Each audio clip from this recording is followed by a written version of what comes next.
मैं भैया के कमरे में अक्सर टीवी देखने जाती थी। भैया और मैं कमरे में बैठकर घंटों तक टीवी देखते थे।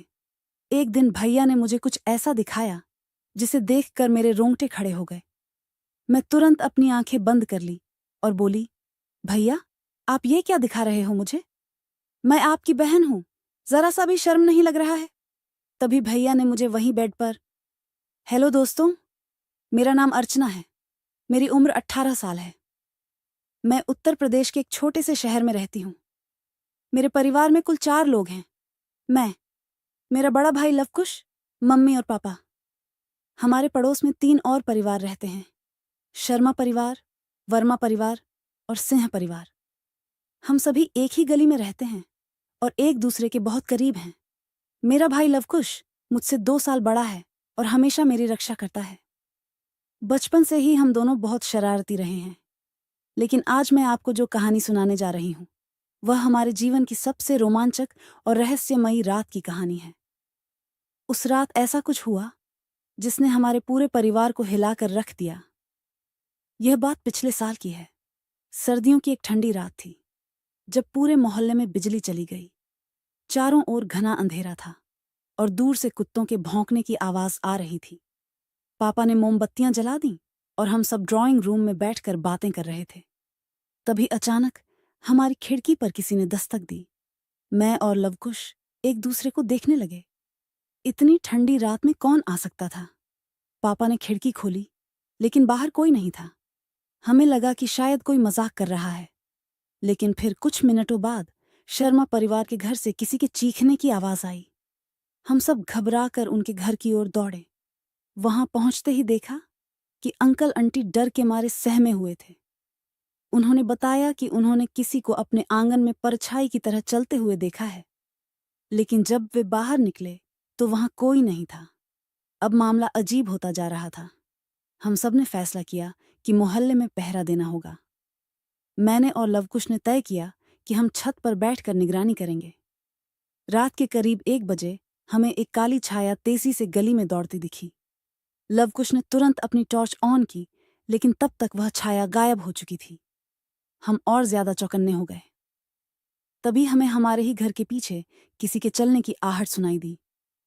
हमने बिना आवाज किए सीढ़ियों से नीचे जाकर उस दिशा में देखा। वहां एक आदमी छुपा हुआ था। लवकुश ने हिम्मत दिखाई और झट से उसकी तरफ भागा। जैसे ही उस आदमी ने भागने की कोशिश की, हमने शोर मचा दिया। पापा और मोहल्ले के बाकी लोग भी बाहर आ गए। आखिरकार वह आदमी पकड़ में आ गया। जब उसकी सच्चाई सामने आई तो हम सब चौंक गए। वह कोई चोर नहीं था, बल्कि वर्मा परिवार के घर में काम करने वाला पुराना नौकर था, जिसे कुछ समय पहले चोरी के आरोप में निकाल दिया गया था। वह बदला लेने के लिए डराने की कोशिश कर रहा था। पुलिस आई और उसे अपने साथ ले गई। उस रात हम सब बहुत डरे हुए थे, लेकिन मैंने और लवकुश ने साथ मिलकर इस रहस्य को सुलझा लिया। वह रात हमारे लिए सिर्फ रोमांचक नहीं थी, बल्कि हमारे भाई बहन के रिश्ते को और भी मजबूत बना गई। मुझे एहसास हुआ कि चाहे कुछ भी हो जाए, मेरा भाई हमेशा मेरी रक्षा करेगा। उस रात के बाद से लवकुश का मेरे प्रति व्यवहार थोड़ा बदल गया था।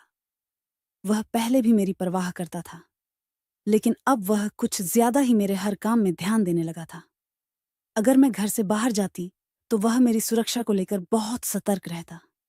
कभी कभी तो ऐसा लगता था जैसे वह मुझसे कुछ कहना चाहता है, लेकिन कह नहीं पाता। एक दिन मैं छत पर बैठी थी। चांदनी रात थी और हल्की हल्की ठंडी हवा चल रही थी। लवकुश मेरे पास आया और मेरे बगल में बैठ गया। कुछ देर तक हम दोनों बिना कुछ बोले बस आसमान की तरफ देखते रहे। अर्चना, तुम डर तो नहीं गई थी उस रात?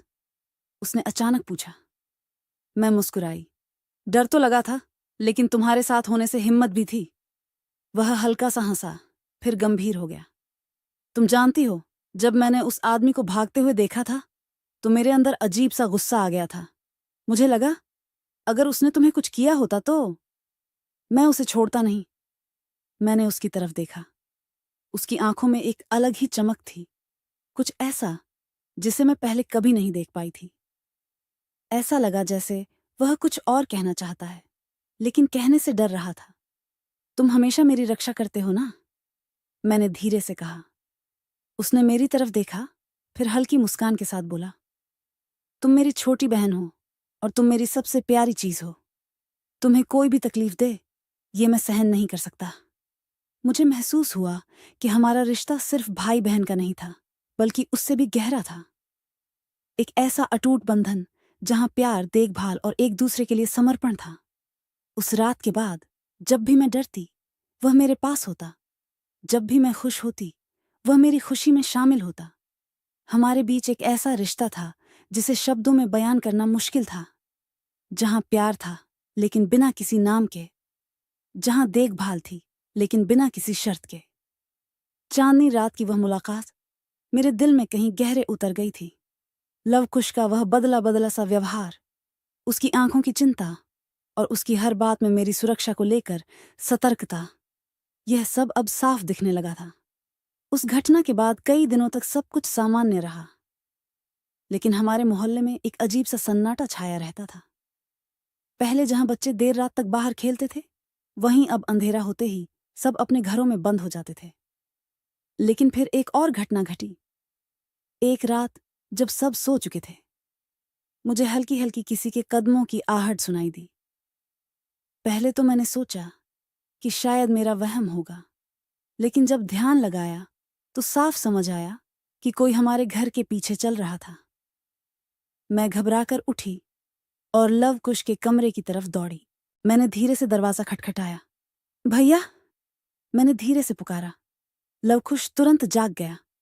क्या हुआ अर्चना? भैया, घर के पीछे कोई है। मुझे किसी के चलने की आवाज आई। लव कुश का चेहरा गंभीर हो गया। उसने बिना कोई सवाल किए टॉर्च उठाई और मेरी तरफ देखा। चलो देखते हैं। हम दोनों धीरे धीरे घर के पीछे की ओर गए। ठंडी हवा में पत्तों की सरसराहट और रात के सन्नाटे में हर आवाज और भी डरावनी लग रही थी। लवकुश ने इशारे से मुझे चुप रहने को कहा और टॉर्च जलाकर दीवार के पीछे झांका। और जो हमने देखा, उसने हमारे होश उड़ा दिए। वही परछाई जो हमने पिछली बार देखी थी, फिर से वहां खड़ी थी। काले कपड़ों में लिपटा एक आदमी दीवार के पास झुका हुआ था, जैसे कुछ खोज रहा हो। लवकुश ने बिना कोई देर किए जोर से टॉर्च की रोशनी उसकी तरफ कर दी। उस आदमी ने तुरंत भागने की कोशिश की, लेकिन इस बार लवकुश पूरी तैयारी में था। अर्चना, घर के अंदर जाओ और पापा को बुलाओ। लेकिन मैं वहां से हिल भी नहीं पाई। मैं जानना चाहती थी कि यह रहस्य क्या था। लवकुश ने तेजी से उस आदमी का पीछा किया। मैंने देखा कि वह आदमी गली में दौड़ता हुआ शर्मा परिवार के घर की तरफ बढ़ गया। मैं भी पीछे पीछे दौड़ी। तभी अचानक शर्मा अंकल का दरवाजा खुला और उन्होंने चिल्लाकर कहा, क्या फिर से वही आदमी आया है? अब मामला और भी पेचीदा हो गया था। लवकुश और मोहल्ले के कुछ लड़कों ने उसे घेर लिया। जब हमने उसका चेहरा देखा तो हम चौंक गए। यह वही आदमी नहीं था जिसे पिछली बार पकड़ा गया था। तुम कौन हो? लवकुश ने गुस्से से पूछा। उस आदमी ने कांपते हुए कहा, मुझे जाने दो, मैं बस कुछ ढूंढने आया था। क्या ढूंढ रहे थे? शर्मा अंकल ने पूछा। उसने कोई जवाब नहीं दिया। तभी वर्मा अंकल भी वहां आ गए और जैसे ही उन्होंने उस आदमी को देखा, उनकी आंखें चौड़ी हो गईं। यह तो मेरे दादा का पुराना नौकर है, वर्मा अंकल ने कहा। लेकिन यह यहां क्या कर रहा है? अब मामला और भी उलझ गया था। वह आदमी हकलाते हुए बोला, साहब, मैं यहां बस एक चीज लेने आया था। क्या चीज? लवकुश ने सख्ती से पूछा।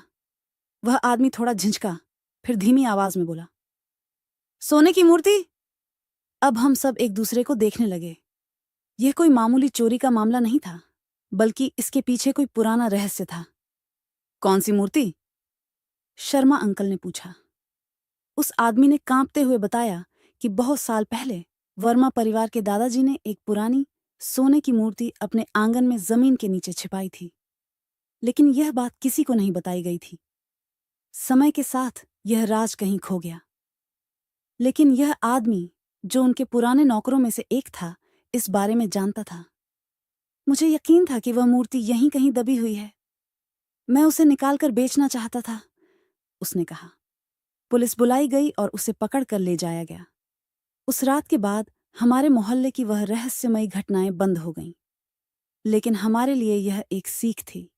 हर रहस्य के पीछे कोई न कोई कहानी होती है, और कभी कभी वह हमारे सोच से भी ज्यादा रोमांचक होती है। मैंने लव कुश की तरफ देखा। वह मुस्कुरा रहा था, जैसे कह रहा हो, देखा, तुम्हारी हिम्मत भी कम नहीं है।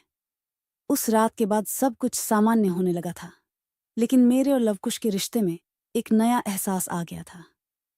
वह पहले से ज्यादा मेरी फिक्र करने लगा था, और मैं भी उसकी छोटी छोटी बातों पर ध्यान देने लगी थी। एक शाम हम दोनों छत पर बैठे थे। ठंडी हवा चल रही थी और आसमान में चांद हल्का सा चमक रहा था।